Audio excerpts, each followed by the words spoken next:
Ladies and gentlemen, good morning. Good morning. It is indeed my great pleasure to introduce today's keynote speaker, Director Chris Ward. Director Chris Ward took his office since March of this year.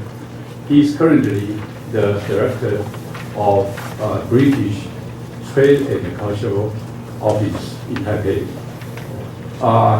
He is a very experienced government worker and very good scholars, I think, in government affairs studies. You know, from his career, he has had a very experienced work in the government, including environment, transportation, as well as in cabinet office. He also joined the Foreign Affairs since 1981. I have to mention particularly he has experience working in Chinese-speaking area. He, I know, he served as deputy head of mission in Beijing.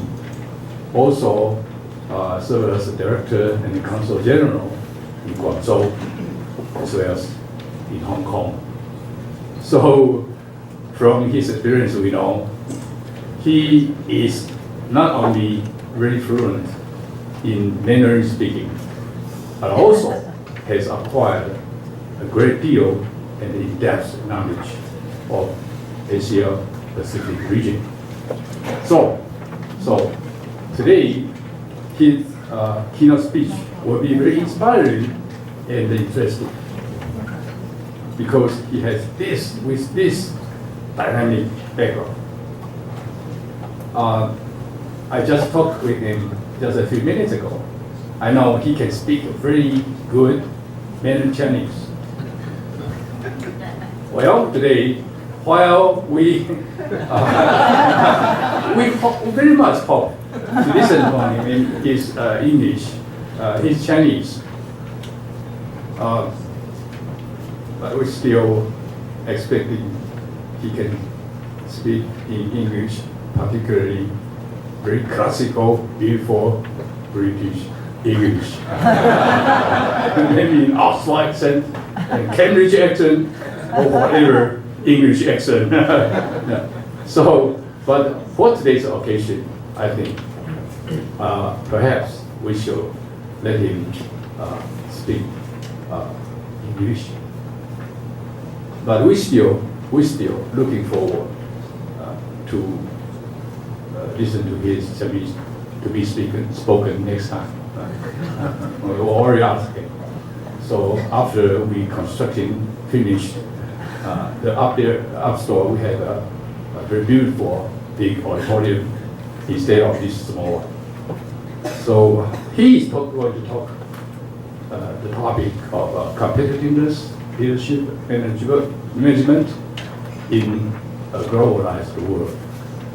So, ladies and gentlemen, now let us welcome Director Chris Wood with our warmest applause. Thank you so much.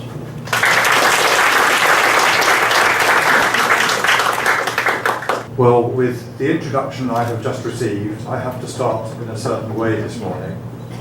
蔡博士，女士们、先生们，早安。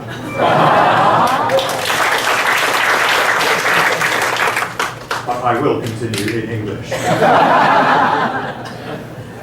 If I were speaking my original local regional accent from Wolverhampton near Birmingham, you would not, I think, be calling it beautiful British English. I was born in Wolverhampton near Birmingham, and that's how it sounds. But no, I will continue with my Cambridge English in my case. I'm delighted to be here today to talk to you about competitiveness, leadership and management in a globalised world from the point of view of a British civil servant. Having worked in the Foreign and Commonwealth Office in London and in the Greater China region, the Department of the Environment and the Cabinet Office altogether over 30 years, I have seen a wide range of changes taking place in the British Civil Service in response to evolving national and global priorities and to social and technological changes.